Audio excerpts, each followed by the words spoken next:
All right, we got quite a few people in here. So welcome to the Give Butter Breakout Room, the recipe for sustainable fundraising success. My name's Kaylin. I'll be your host for this session. We're so excited for Give Butter to have the stage to provide insights on crafting a sustainable fundraising strategy, including engaging donors, empowering your team, and ensuring long-term success for planning, stewardship, and diverse funding. Just a few housekeeping reminders. If you'd like to turn on the closed captioning, click the CC button in the far right below the video frame. Additionally, scroll down below the video to connect with speakers, discover monthly giving resources, apply to the monthly Giving Mastermind Scholarship sponsored by Givebutter, and take advantage of our special VIP intensive offer. All right, and if you have any questions or comments, feel free to drop them in the chat, and we should have time for a Q&A after Stephanie has the floor. And we'd love this to be as interactive as possible. So let's get started. Stephanie, I'll kick it over to you. Amazing. Hi, everyone. It is such a joy to be here with you today and at this incredible conference. Oh my goodness, this has been way too much fun and I have been learning all the things. So thank you to Dana and team for hosting such an incredible event. All right, let's kick this off. This session is the recipe for sustainable fundraising success. And that's exactly what we're going to talk about, our number one favorite recipe. So how can you butter up your fundraising strategy?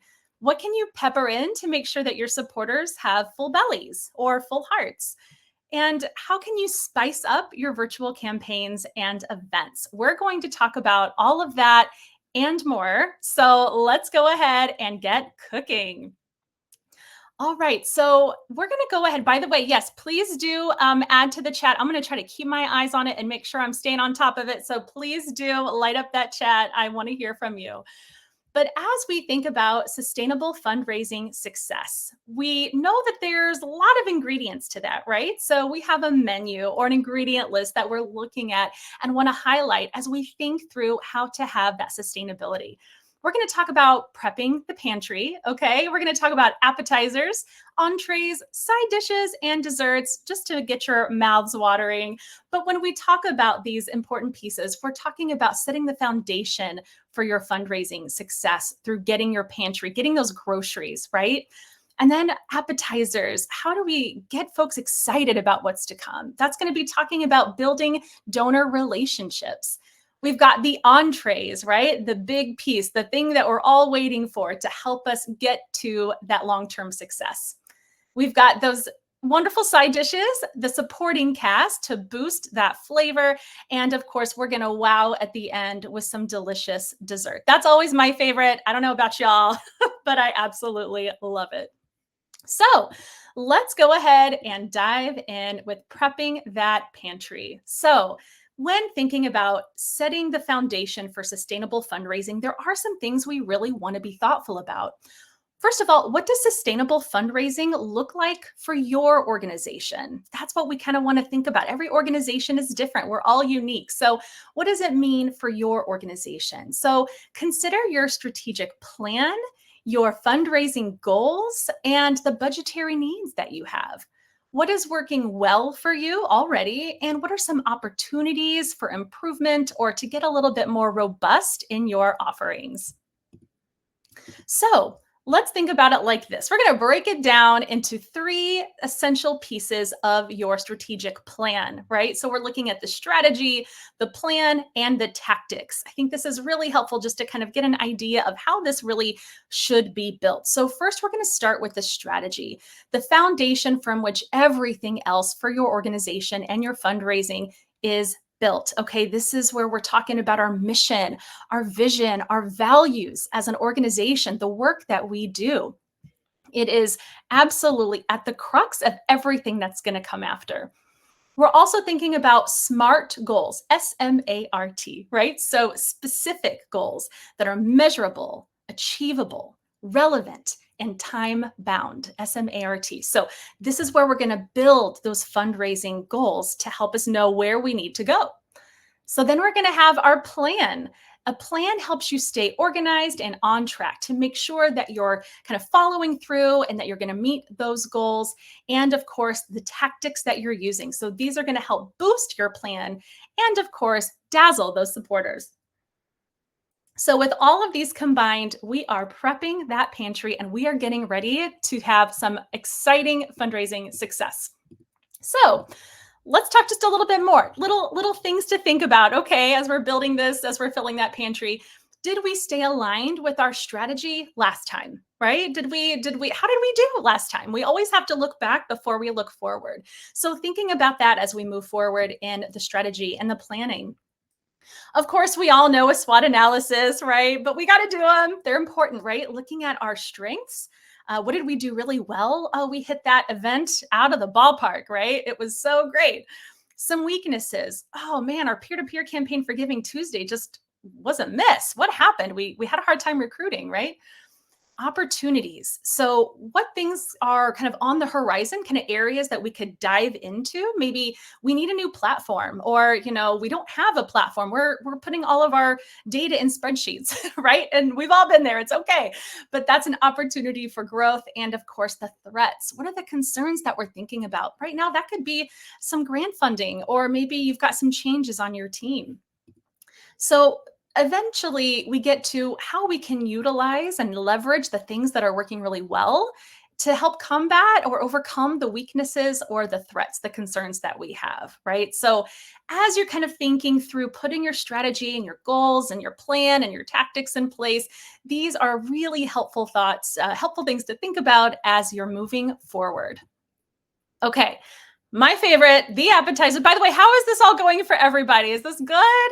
Love that. I was a caterer before a nonprofit. Esther, listen, I love that. We are here for that. If anybody wants to talk about food after, I am here for it. So great. Oh, I'm so glad we're on it. We're on a good track here, friends. I'm loving it. And we're getting into the appetizer, which is kind of like my favorite. Anybody got spin dip they want to share? I am in. So appetizers, and when you're really thinking about building up to this sustainable fundraising, right? Absolutely. Building relationships with your supporters is the foundation of everything. Outside of the strategic plan that you put together, fundraising specifically is really, these are your base. These are your people. These are your givers. They're moving the mission forward, and we got to build those relationships. So we're going to kind of think through that a little bit. So treating donors as people, not ATMs. That can be tough. I know, because we're so focused on the dollars and the goals and the money that it can feel really transactional, but we want to step back from that.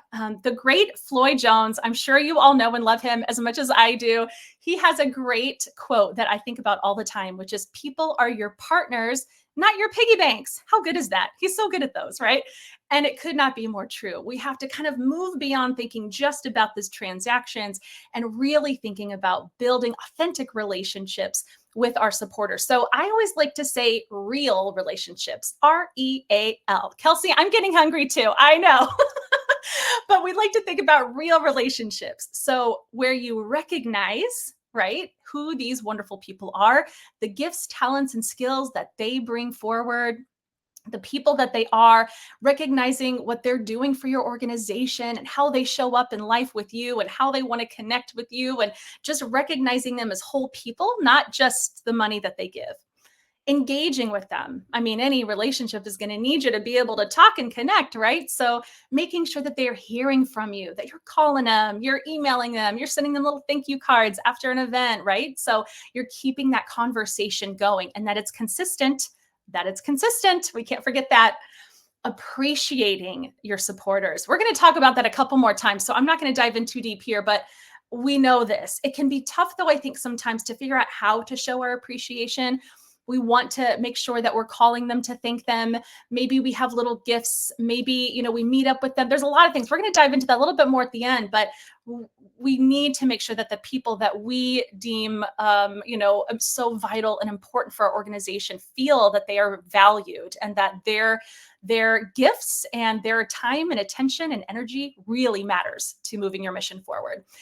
And listening. Of course, nobody wants to be in a relationship where they're not being heard, right? So making sure that you're always open, you're hearing from them, you're asking them questions. How can we do better? What can we do different? What did you like?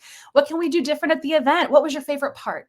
Just making sure that the lines, again, are open and they can communicate, and that they can share authentically how they feel about things and where they are. And we always want to get their insight too, to continuously build out our events and fundraising plans and campaigns and programs. So when we think about relationship building, I know it tends to kind of get put into two different categories, but I think there's good reason for it. In addition to kind of like when we typically talk about major gifts, the cultivation, solicitation, and stewardship piece. When we think of cultivation, these are maybe people that haven't given yet, or maybe they haven't donated, but they're kind of in the world, they're in the mix, right?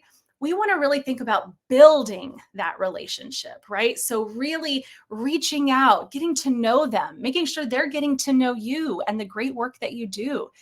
Once they have given, that's when we really step into stewardship. So, hey, they have already, joined us. They're already sold out on our mission. They're giving, they're donating. So now we get to grow that relationship, just to get closer and closer, making sure that we are doing everything we can to nurture them, not only as a donor, but as a person, as a person who's doing such vital work for your mission, right? So really important. And then, of course, always gathering the insights. We kind of talked about that. So getting the feedback, what are the interests and the connections and things like that. So again, that's just kind of the quick and dirty of really truly thinking about relationship building. Tamara, you mentioned advocates. Yes, absolutely. So that's another thing too, is that somebody may join your organization in one role and then take on another role, right? Volunteer to donor, donor to advocate, and all the other ways in which people can show up. We don't just talk about donating. Giving to your organization means a lot of things, right? It could be volunteering, it could be serving on your board, it could be showing up at events, sharing your campaigns, right? So we always want to make sure that they feel welcome and appreciated, and that there's always other opportunities to get further into your mission that are being shared with them. I love it. So time for a beautiful little poll. Okay, I want to hear from you, my friends. What is your biggest challenge when it comes to building strong donor relationships? Okay, you can feel free to utilize that in the chat 1, 2, 3, 4, 5. This is such an important piece of what we do, and it can be challenging. So I want to hear from you. We got 3, 1. So keeping donors engaged, finding creative ways to show appreciation, making donor communication more personal, balancing the limitations on our time and resources, and then encouraging that deeper involvement. We are all across the board. I love a lot of 4s. Not surprising. I know, right? We wear all the hats. We don't have time for anything. I know. I hear it. Oh my gosh, the 4s, my friends, the 4s. Lots of some 1s and 5s as well. Okay, that's really helpful. That's the kind of things that we're thinking about when we're kind of back in the pantry, right? We're kind of thinking about how do we make sure that with our limited time and resources that we're making sure to prioritize the relationship building process. What tools can we utilize for that? Like a donor management system, CRM. What can we do to make sure that we're being efficient, but we're moving that needle forward and building those significant relationships? Thank you all for sharing. That's really helpful to see. And I got to say, not entirely surprising, right? All right. Here we go. The entrees. Okay, we are here. We have arrived. The key ingredients for long-term success. We're going to spend a little time on this, but it is for good reason. When we think about what we need for sustained fundraising success, we have to have the software to do it. We need a good platform. Yes, note the bias, Givebutter over here, but it's true. I knew that before I worked with Givebutter. It is an all-in-one system or utilizing integrations. Sometimes what happens is, and I've heard it from hundreds of people, hundreds of nonprofits, that we're utilizing this, and then we're doing this for that. We got this CRM, and we got this email, and we got we're using 10 different, systems, and things were kind of siloed. That's how it's been for a long time. But now with some integrations and all-in-one solutions, we have the ability to keep everything in one, right? So which is going to save us on time and efficiency and energy, and make sure that we have all the data, we're tracking everything that we need. So fundraising, of course, virtual donations, ease of donating is absolutely vital. The shareability of your campaigns, recurring giving, hello, look at where we are. Very, very, very important to make sure that we have recurring donors that can easily subscribe, sign up, and stay in touch and engaged with your mission. Tracking pledges as well. So that, of course, could be major gifts, board members, donors, partners, and you're able to engage with them when they have kind of donations or payments that are coming up. Marketing. Oh my goodness. Yes, it is like the thing that we kind of, I think, at least maybe I'm speaking for myself, kind of forget sometimes, because we know the fundraising, we got to get those dollars in, but we have to tell people about it. My favorite movie is Field of Dreams. Anybody else Field of Dreams? Fans in here. It's been my favorite movie for a long time.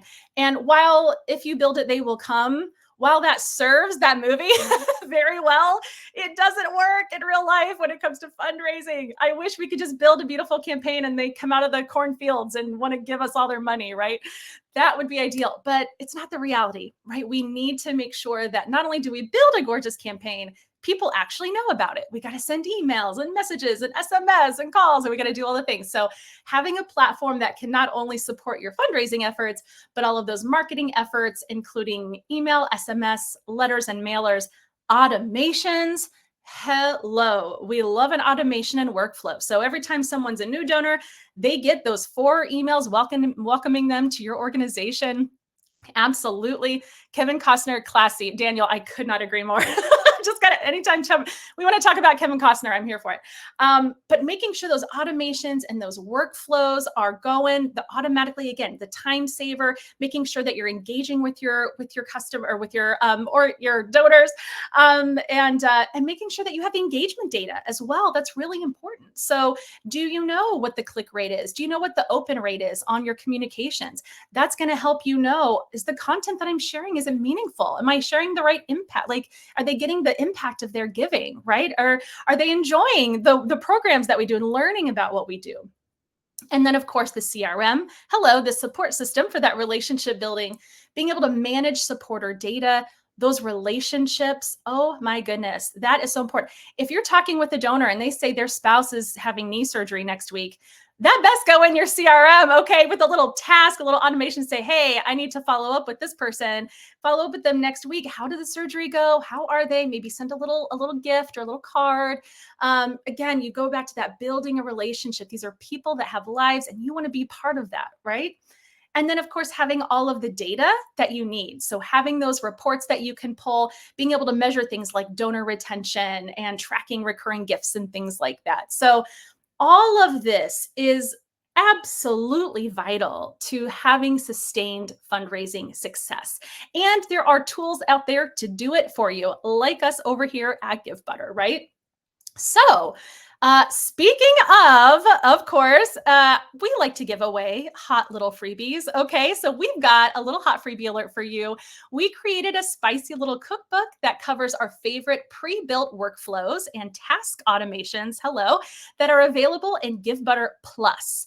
You'll discover 9 easy to follow automations and task management tips to help with every aspect of your fundraising to-do list, whether that's calling major donors to crafting an email series and everything in between. So scan that QR code to get started. And if you have a Givebutter account but aren't signed up for Givebutter Plus, which is needed for this, you can go ahead and start your free trial so you can check it out and get to know it and check out that cookbook. It is sweet and spicy and everything else that you want. So check that out. Enjoy that little freebie. We hope it is helpful.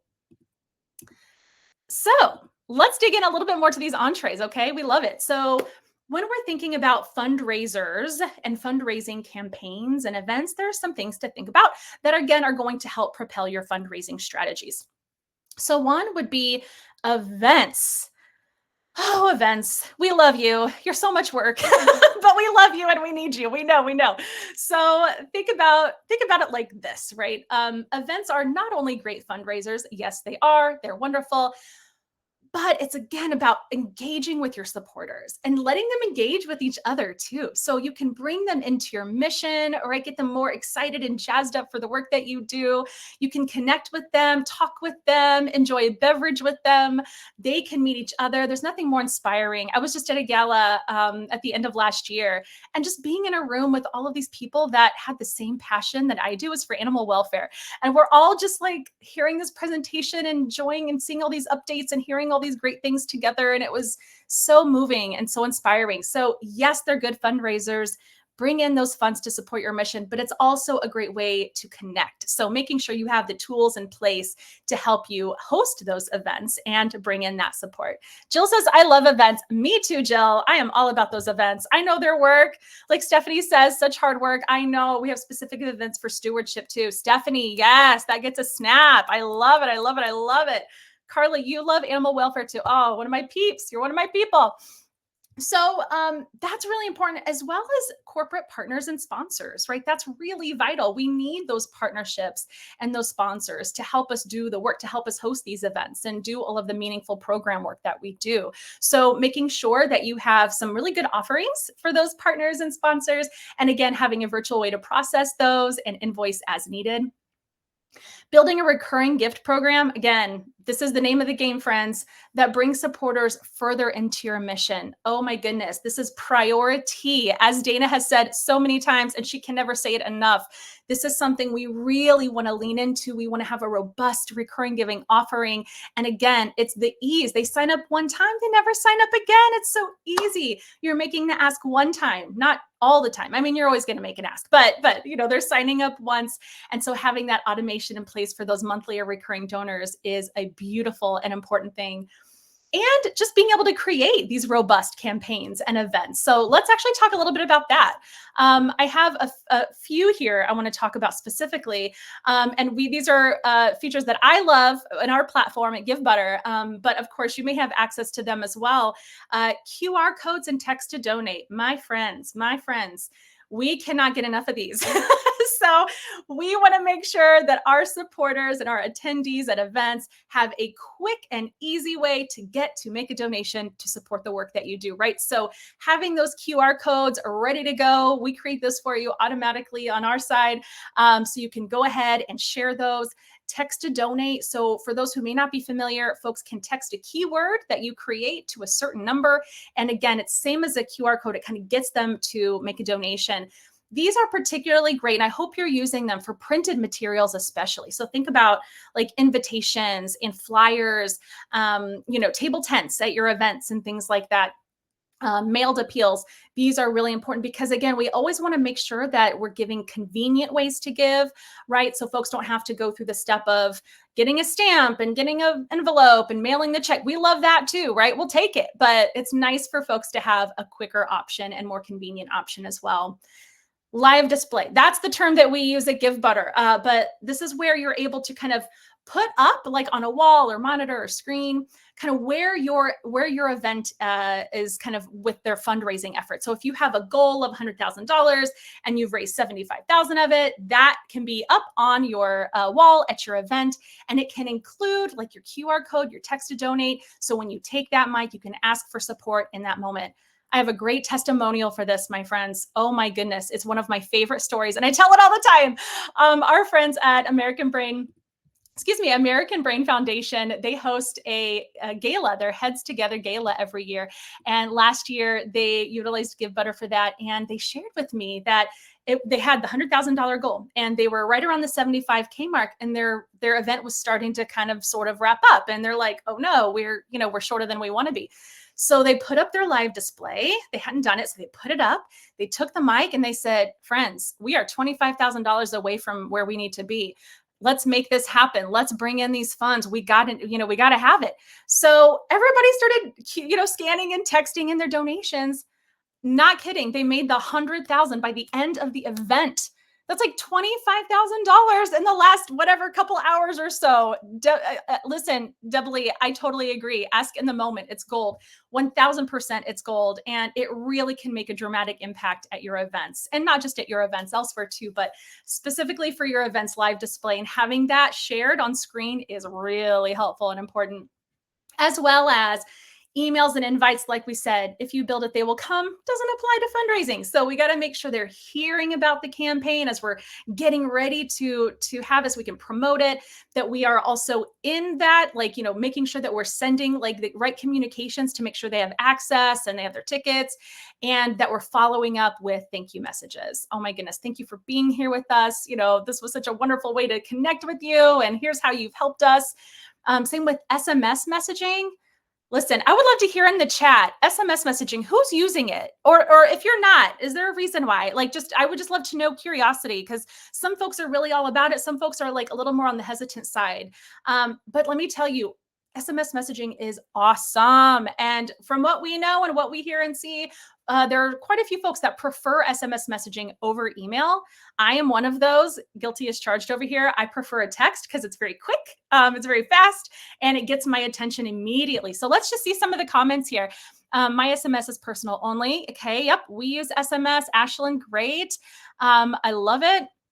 Let's see here. You don't want to be annoying. Barbara, I hear you. I hear you, Barbara. I really do. Here's what we find. We find that actually people really love SMS. If they don't, they'll just opt out. No big deal. If they don't like it, they won't. But they like it because it's right in front of their face. If there's an organization, I get SMS messages for organizations I love, and I get excited because I'm like, oh, I don't have to go through my crazy inbox tonight at 11 p.m. when I'm trying to catch up on life, right? So less about trying not to be annoying and thinking about convenience and excitement to get folks really engaged in that moment. So just to throw that out there. But yeah, oh my gosh, we're all across the board. I just wish I had time to go through all of these, but feeling overloaded with asking, I feel you. Just remember this. People don't get and read all the messages that you send. We're just bombarded, right? So better to send a little more than you think than less, because if they miss one or two, it's okay because they got others. And also if they don't like it, they'll delete it. No big deal. They'll move on, right? They want to hear from you. So just a little encouragement there. And of course, for your event, silent auctions. Yay. I love a silent auction. I know they're a lot of work. Okay. We all have feelings about auctions, big feelings. Okay. So there is that. But certainly with silent auctions, they are not only good fundraisers, but again, we're talking about working with our community. So we're getting maybe auction items from our partners or from other businesses that we're working with, right? Or our board members maybe are giving through silent auction items. So just be open to kind of thinking through that. You don't have to have 500 auction items to have a successful fundraiser. You can be really creative with them. You can have them kind of focused on your mission with your organization. So something to think about there. All right. Side dishes. Oh, I got to breathe. This is too much fun. I'm just like so excited. I just want to read every single comment. I wish I could, but thank you so much for sharing all of your feedback and insights with everybody. So we're talking a little bit about side dishes. My favorite is mashed potatoes. I don't know if we have any other mashed pot lovers in here like me, but we're talking about the supporting cast to add that little fundraising flavor. Okay. So things that may or may not be on your plate, but are worth a solid mention. One would be donor matching. Love a donor match. Matching, they typically are very successful campaigns because folks know that their funds, their donation is going to get them further to help you. So whether it's employer matching, matching through your board or other donors, definitely being open to that and thinking through that as you kind of build out your plan for the year. Grants. Oh, I know where we are with grants right now does not feel great, particularly federal grants. So, but grants are, of course, a very important part for many organizations when it comes to fundraising sustainability. So be thoughtful about your grants. Jamie says grants are scary. Jamie, I know, I totally hear you on that. They can be scary. Make sure that if you are really going out there for grants, that you're doing it really thoughtfully, that you have created and set aside the time to do the research, do the applications, make sure that you're following up, doing, because there's certain criteria and deadlines and things like that. So just making sure that there is some time dedicated for this. Try not to be scared, but also like in the current environment we're in, there is certainly cause for some caution. So I don't want to be a Pollyanna about it, like, yeah, it's going to be great, utilize it, but just be thoughtful about it. They are very important and they can certainly help your organization, but just keep that in mind, keep the balance in mind. And then planned giving. Yes, wills, trust, bequests. Oh my, these are wonderful. Again, we're thinking long-term sustainability. So they're not going to necessarily support you for your event next week. At least we hope not. We want people to stick around a long time, right? But they can certainly help in the longevity of your fundraising success. I know of an organization that last year received a very large bequest, and it really, really helped the nonprofit at a very crucial time. So having that set up and in place for your supporters can be really beneficial for your organization and give them this sense of purpose that they get to leave you something behind to support not only their incredible legacy, but the incredible work that you do as well. So certainly some important side dishes that we make sure are mentioned. But now we're getting into my favorite, my absolute favorite of all of the ingredients and also in real life, the desserts. Okay. Woo, sweet finishing touches that really help kind of round out this beautiful plan that we have and also any meal that you're enjoying. It's kind of the showstopper moment, right? You're gonna end with a bang. So we're going to talk about 3 incredibly crucial aspects of essentially giving culture. So creating the culture for giving. And that is going to include your board and, other kind of VIPs within your organization, community support, and in general, having this sense of and feelings and sense of gratitude and that you're displaying it. So first of all, board members and all of the many organizations I talk to, board member engagement is always at the top of the challenge list. Okay. Let's just be honest. Let's just put it out there. Let's just be honest about it. Okay. My goodness. And it's okay. Boards are wonderful. We're grateful for them. But I think there can be a lot of challenges in just the communication and kind of the coming together, right? And not all boards. I sit on a board that is like, oh my gosh, they are phenomenal. Like, wow, we are a very working, engaged board.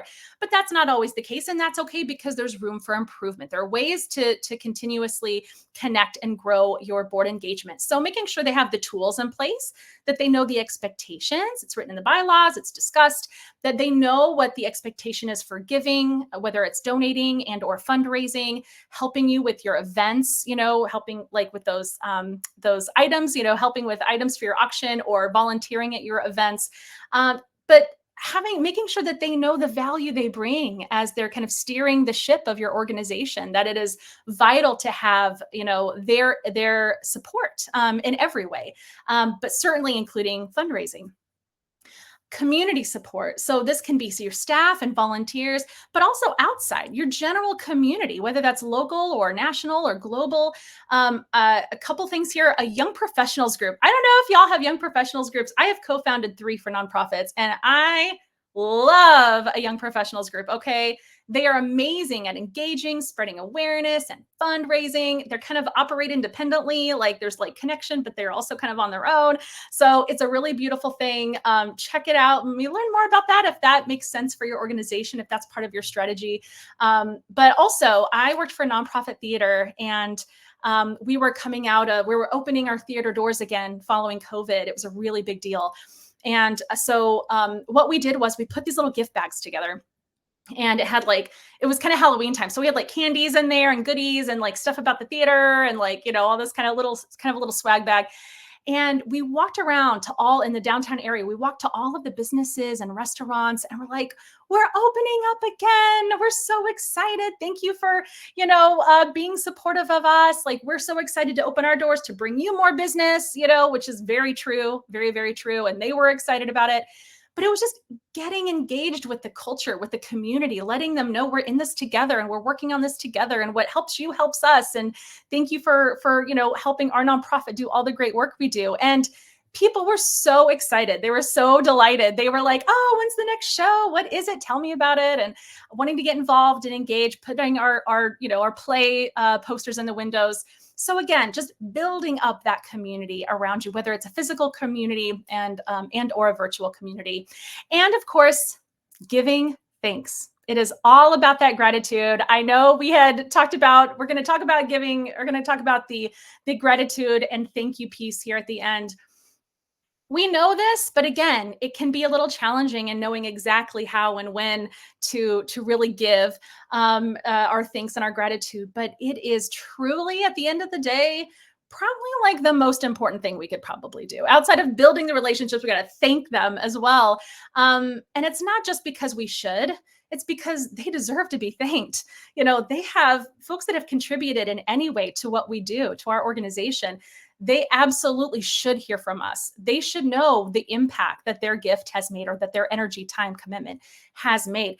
And not only because, yes, they should know that, because they should feel that from us.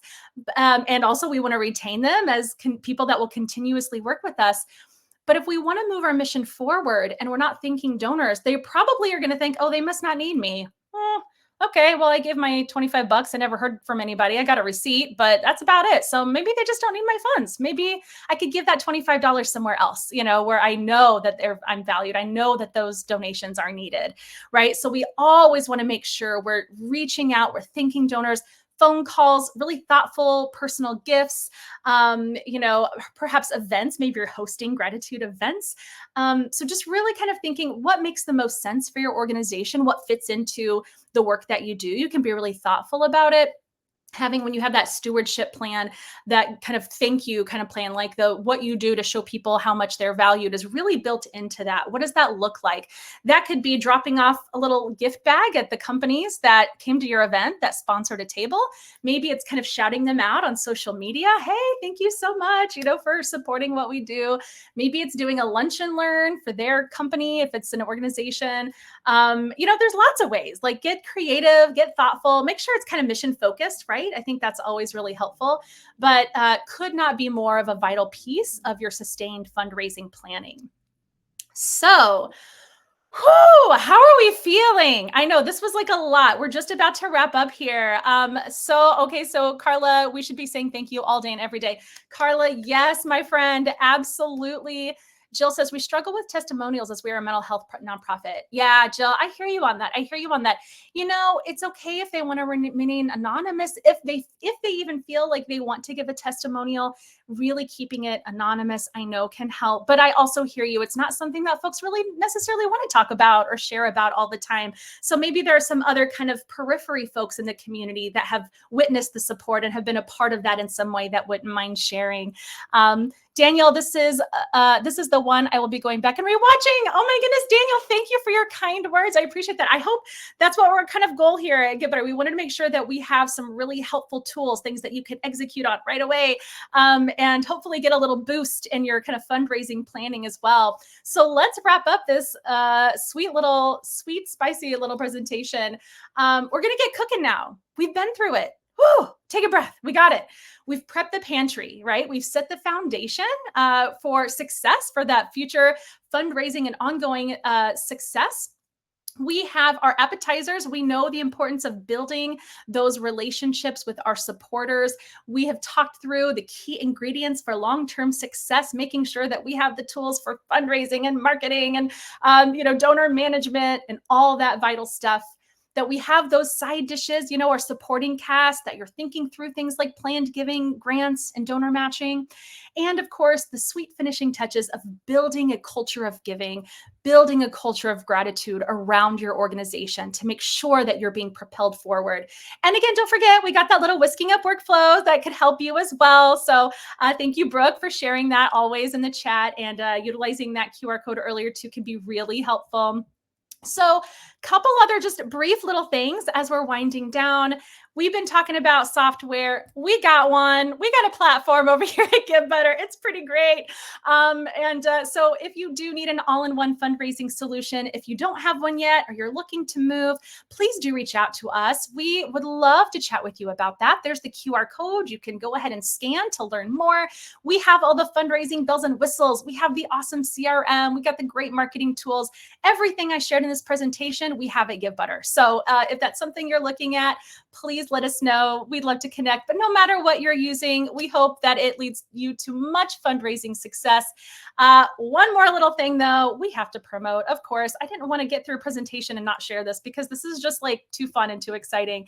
But good news, Givebutter is giving back $15,000 in matching donations this spring through our March Matchness Givebutter Gives Back program. So all you need to do is launch a new campaign with Givebutter in the next few weeks and submit to be considered for a matching gift.